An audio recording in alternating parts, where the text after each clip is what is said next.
ang tahimik na paghakbang sa likod ng korona. Ang katotohanan sa paglilibing kay Princess Diana noong Setyembre 6, 1977, tumigil ang buong mundo sa paghinga. Ang libing ni Princess Diana ay hindi lamang isang seremonya ng pagluluksa, kundi isang pandaigdigang sandali ng pagdadalamhati na umabot sa bilyon-bilyong tao. Sa mga lansangan ng London, libu-libong tao ang pumila upang magbigay galang habang mahigit 2.5 bilyon naman ang nakatutok sa telebisyon, sabay-sabay na umiiyak para sa prinsesang tinaguriang People's Princess. Ngunit sa gitna ng lahat ng ito, isang imahe ang tuluyang nag-ukit sa alaala ng mundo. Ang dalawang batang prinsipe na tahimik na naglalakad sa likod ng kabaong ng kanilang ina. Si Prince William noon ay 15 taong gulang lamang at si Prince Harry, 12 taong gulang pa lamang, ay dahan-dahang humahakbang sa ilalim ng bigat ng kalungkutan, responsibilidad at mata ng buong mundo. Sa paningin ng publiko, tila ito ay simbolo ng katatagan. Ngunit sa likod ng eksenang iyon, nakatago ang isang mas masakit at mas komplikadong katotohanan. Isang katotohanang ibinahagi ng kanilang tiyuhin na si Charles Spencer, kapatid ni Diana. Ayon kay Charles Spencer, mariin niyang tinutulan ang ideya na isama ang mga bata sa prosesyon ng libing. Nang una niyang marinig ang plano mula sa mga tagapayo ng palasyo, agad niyang itinuring itong labis na mabigat para sa dalawang batang nawalan ng ina. Para sa kanya, hindi ito makatao. Hindi ito ang nais ni Diana para sa kanyang mga anak. Hindi kailanman gugustuhin ni Diana na iparanas ito sa kanila.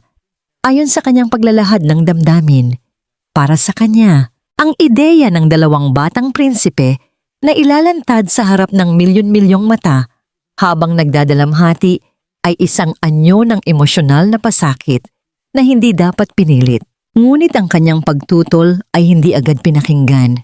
Sa loob ng mga pag-uusap at pagpaplano, tila nakapako na ang desisyon.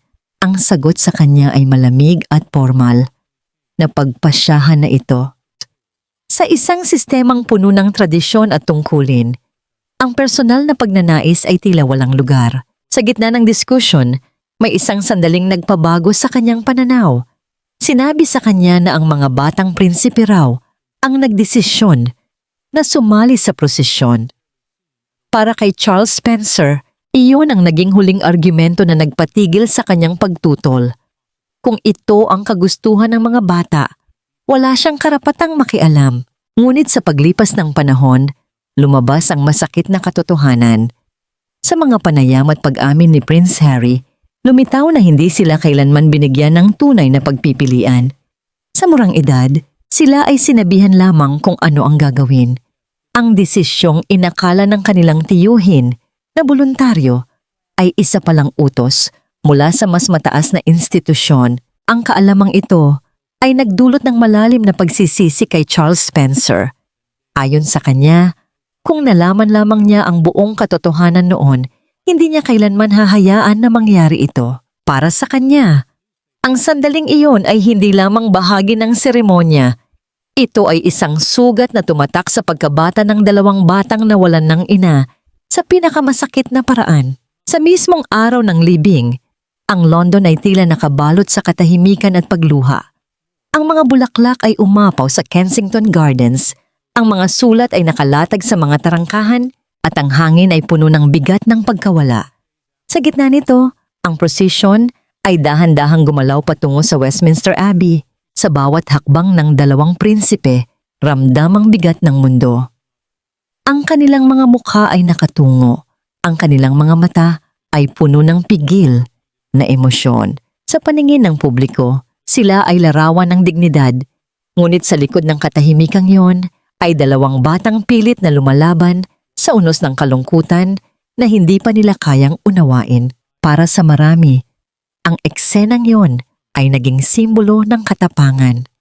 Ngunit para sa mga nakakaalam ng mas malalim na kwento, ito rin ay paalala ng kung paanong minsan ang tungkulin at tradisyon ay maaring lumampas sa hangganan ng pagkabata at damdamin. Ang trahedya ng pagkamatay ni Princess Diana ay hindi lamang kwento ng pagkawala ng isang mahal na tao, kundi kwento rin ng mga batang naiwang humahawak sa labi ng ina habang hinihiling ng mundo na maging matatag sila sa harap ng kamera. Noong Setyembre 1977, sa loob ng Westminster Abbey, isang katahimikan ang bumalot sa libu-libong taong nagtipon upang magpaalam kay Princess Diana. Ang lamig ng hangin sa loob ng simbahan ay tila sumasalamin sa bigat ng pagluluksa ng buong mundo. Ngunit higit pa sa isang seremonya ng pamamaalam, ang libing na ito ay naging entablado ng isang makapangyarihang pahayag.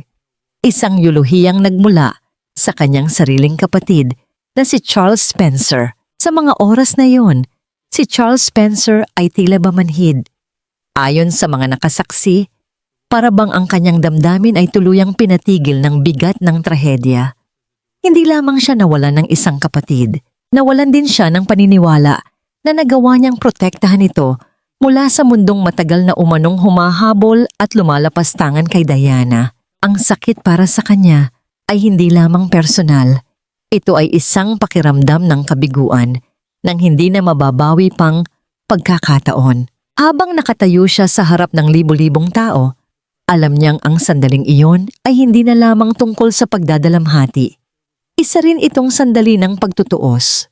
Ang kanyang tinig ay naging saksi sa isang emosyonal at moral na paghahayag na bihirang marinig sa loob ng isang royal funeral. Sa kanyang talumpati, hindi lamang niya inalala ang kanyang kapatid bilang isang tao na minahal ng pamilya. Inilarawan niya ito bilang isang babaeng naging biktima ng walang humpay na panggigipit at pagmamanman ng media at ng mga sistemang hindi sapat na nagprotekta sa kanyang dignidad.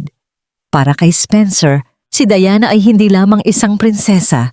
Siya ay isang taong napilitang mabuhay sa ilalim ng matinding pagtingin ng publiko hanggang sa punto ng pagkasira ng kanyang katahimikan. Habang lumalalim ang kanyang pagsasalita, ramdam ng mga nasa loob ng abbey ang bigat ng bawat salita. Ang ilan ay tahimik na nakikinig, ang iba ay hindi maikubli ang emosyon. Ang mga miyembro ng maharlikang pamilya ay nanatiling halos walang reaksyon, tila pinipigil ang anumang uri ng emosyon sa harap ng isang formal na okasyon. Ngunit sa labas ng mga dingding ng abbey, ang mundo ay nakikinig ng may matinding pagkapukaw. Ang pinakamatinding bahagi ng kanyang talumpati ay ang pangako niya na ang pamilya ni Diana, hindi ang institusyon, ang siyang mag-aalaga at gagabay sa kanyang mga anak na sina William at Harry. Ito ay hindi lamang simpleng pahayag ng pagmamahal ng isang kapatid. Ito rin ay isang tahimik ngunit malinaw na hamon sa umiiral na kapangyarihan ng institusyon ng monarkiya. Sa sandaling iyon, tila ba ang tradisyonal na katahimikan ng mga royal funeral ay nabasag at kasunod nito, isang hindi inaasahang bagay ang nangyari. Pumalakpak ang ilang tao sa loob ng Westminster Abbey, isang kilos na hindi kailanman inaasahan sa isang libing. Ang palakpakan ay hindi lamang tanda ng pagsang-ayon. Ito ay isang emosyonal na pagsabog ng damdamin mula sa mga taong matagal nang nakikiramay, ngunit ngayon lamang nakarinig ng mga salitang tila tumutugma sa kanilang nararamdaman. Ngunit sa kabila ng lakas ng mensahe, hindi nagbago ang katotohanan na ang kapalaran ng mga anak ni Diana ay nakapaloob pa rin sa loob ng institusyon ng maharlikang pamilya. Sa kalaunan, inamin din ni Spencer na hindi niya kayang tuparin ang pangakong tila ipinahayag niya sa harap ng mundo. Ang sistema ay mas malaki kaysa sa kanya at ang landas ng mga bata ay nakatali na sa kanilang pinagmulan. Sa paglipas ng mga taon, ang pangyayaring iyon ay nanatiling bukas na sugat para sa marami. Si Prince Harry mismo ay nagsalita tungkol sa kung gaano kabigat ang karanasang iyon sa murang edad. Isang paalam na puno ng formalidad, ngunit kulang sa proteksyon para sa dalawang batang nawalan ng ina sa harap ng buong mundo. Ang karanasang ito ay naging bahagi ng mas malawak na diskurso tungkol sa media, privacy at kapangyarihan ng institusyon. Para kay Charles Spencer, nananatili ang alaala ng araw na yon bilang isa sa pinakamabigat na sandali ng kanyang buhay. Hindi siya kailanman umatras sa kanyang pananaw na ang nangyari kay Diana ay hindi makatarungan. Ang kanyang euluhiya ay nananatiling isa sa pinakamatapang na sandali sa kasaysayan ng mga royal funeral. Isang sandaling naglantad ng sakit, galit at pagmamahal sa iisang yugto ng pagluluksa. Naaksidente si Diana sa Paris. Sabi ng boses, si Princess Diana ay nasa malubhang kalagayan. Walang ibang detalye. Sa isang iglap, nagising si Spencer ng tuluyan. Ang isip ay nagsimulang maguluhan. Parang may biglang bumagsak na mundo sa kanyang dibdib. Alam niya kung paano siya sinusundan ng press, kung paano siya naging sentro ng walang tigil na atensyon ng mga paparazzi. Habang lumilipas ang mga minuto, naging oras ang paghihintay. At sa ikalawang tawag, ang boses ay mas malamig pa kaysa dati. Pasensya na po, sir. Wala na siya. Sa sandaling iyon, tila huminto ang oras. Sa isip ni Spencer, mabilis na dumaan ang lahat ng alaala. Ang mga ngiti, ang mga sugat, at ang patuloy na pagod ni Diana sa ilalim ng matinding mata ng publiko. Para sa kanya, malinaw ang sinisisi. Ang walang humpay na habol ng mga kamera, ang presyo ng mundo ng media, ang paparazzi na tila laging nasa likod niya hanggang sa huling sandali. Ngunit ang balita ay hindi lamang isang personal na trahedya. Sa loob ng ilang oras, ang mundo ay gumuho sa balitang pumanaw si Princess Diana. Kumalat ang impormasyon na nagdulot ng hindi mapigilang emosyon sa mga tao sa iba't ibang panig ng mundo. Ang mga lansangan ay napuno ng luha at ang mga tao ay nagtipon sa harap ng Buckingham Palace at Kensington Palace. Nag-aalay ng bulaklak, kandila at tahimik na panalangin. Ngunit habang ang publiko ay lantaran ng pagdadalamhati, kapansin-pansin ang katahimikan mula sa loob ng monarkiya. Ang Queen Elizabeth II at ang buong maharlikang pamilya ay nanatili sa Balmoral Castle. Walang agarang pahayag, walang opisyal na pakikiramay sa unang mga oras. Para sa marami, ang katahimikang ito ay nagmistulang malamig at malayo. Lumakas ang galit ng publiko. Ang mga pahayagan ay nagsimulang magtanong. Nasaan ang kanilang liderato sa panahon ng pagdadalamhati ng bansa? Ang dating paggalang sa korona ay unti-unting napalitan ng tanong at pagkadismaya. Sa gitna ng lahat ng ito, ang pinakamasakit na tagpo ay nangyari sa loob ng pamilya mismo. Ang mga anak ni Diana, sina Prince William at Prince Harry, ay nasa Balmoral nang ipaalam sa kanila ang trahedya. Si Prince Charles ang nagulat ng balita sa kanila. Wala na ang kanilang ina dahil sa isang aksidente sa sasakyan sa Paris. Si Harry, 12 taong gulang pa lamang noon, ay paulit-ulit na nagtanong kung totoo ba ang lahat. Para sa dalawang bata, ang huling pag-uusap nila sa telepono kasama ang kanilang ina ay tila isang karaniwang sandali. Isang tatawagan kita mamaya na ngayon ay naging habambuhay na panghihinayang. Habang nananatili sila sa katahimikan ng Balmoral, naramdaman ng mga batang prinsipe ang bigat ng pagkawala sa isang lugar na hindi sanay magpakita ng emosyon. Ayon sa mga ulat sa kalaunan, ang katahimikan sa loob ng palasyo ay lalong nagpalalim sa kanilang kalituhan at lungkot. Sa labas, patuloy ang pag-aalab ng damdamin ng publiko hanggang sa napilitan ang monarkiya na kumilos. Makalipas ang 5 araw, sa wakas ay nagsalita si Queen Elizabeth II sa isang pambansang pahayag. Pinuri niya si Princess Diana bilang isang natatanging tao at isang mapagmahal na ina at kinilala ang matinding kalungkutan ng bansa. Ang pagkamatay ni Princess Diana noong 31 ng Agosto, 1977 ay hindi lamang nagdulot ng matinding pagdadalamhati sa buong mundo, kundi nagbukas din ng isa sa pinaka-controversial na yugto sa kasaysayan ng maharlikang pamilya ng Britanya. Sa gitna ng pagluluksa, isang desisyong pampubliko ang nag-iwan ng malalim na marka sa alaala ng lahat. Ang paglalakad ni na Prinsipe William at Prinsipe Harry sa likod ng kabaong ng kanilang ina sa prosesyon ng libing. Para sa marami, ito ay simbolo ng katapatan at tungkulin. Ngunit para sa iba, Ito ay isang hakbang na naglantad sa dalawang batang prinsipe sa matinding emosyon at pampublikong presyon na maaaring hindi nila dapat dinanas sa ganoong edad. Sa gitna ng lahat ng ito, lumitaw ang matinding pagtutol mula sa kapatid ni Diana na si Charles Spencer. Hindi niya tinanggap ang ideya na ang dalawang batang nawalan ng ina ay ilalantad sa ganoong bigat ng seremonya.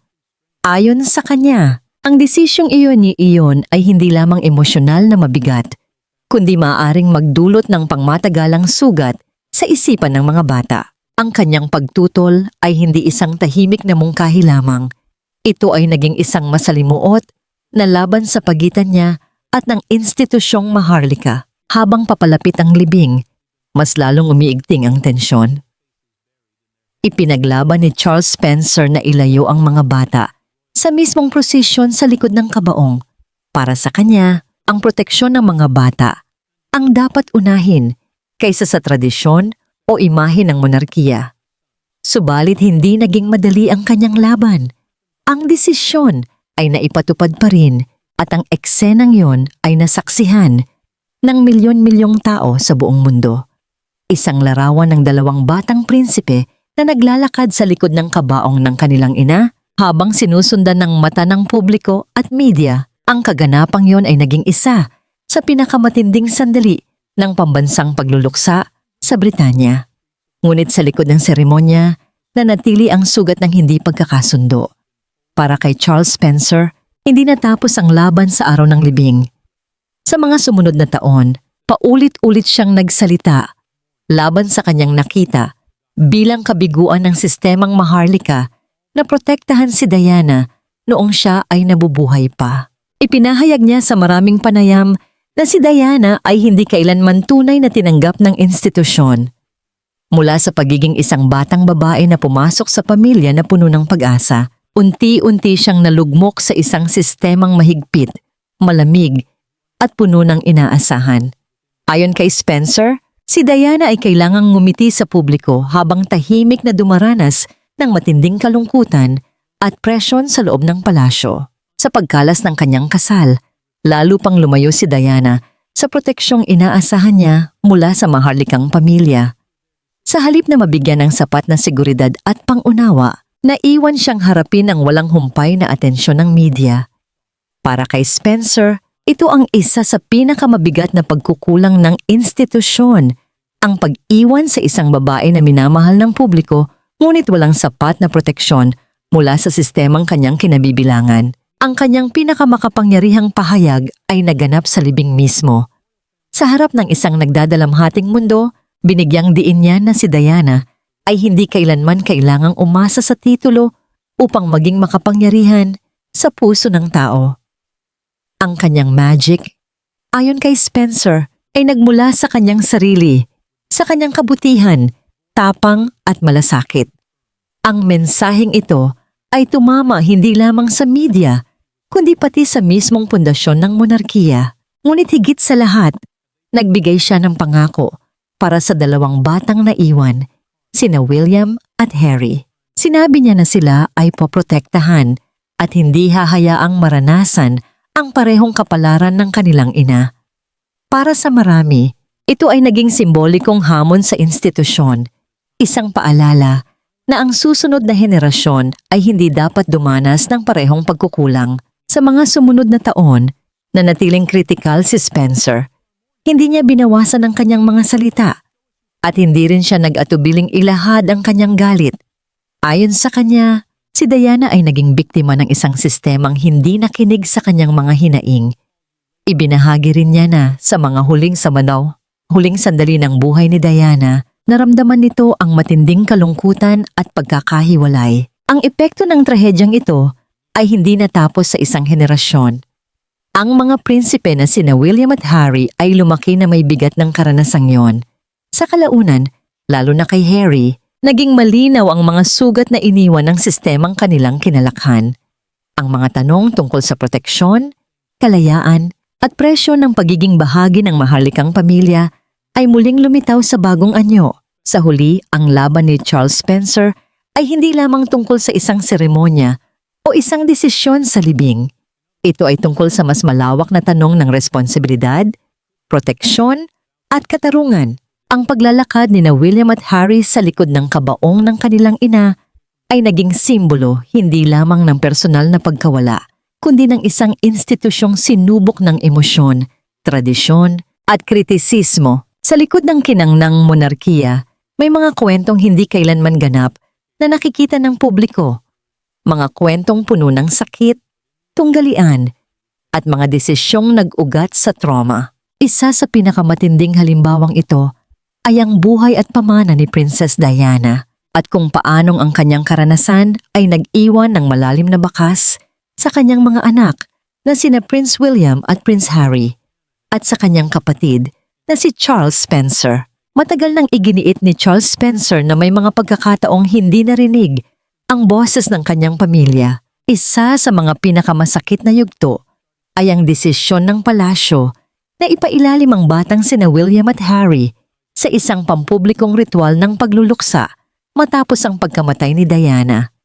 Para kay Spencer, ito ay hindi makatao. Mga bata raw na pilit pinapaharap sa isang mundong hindi pa nila kayang unawain.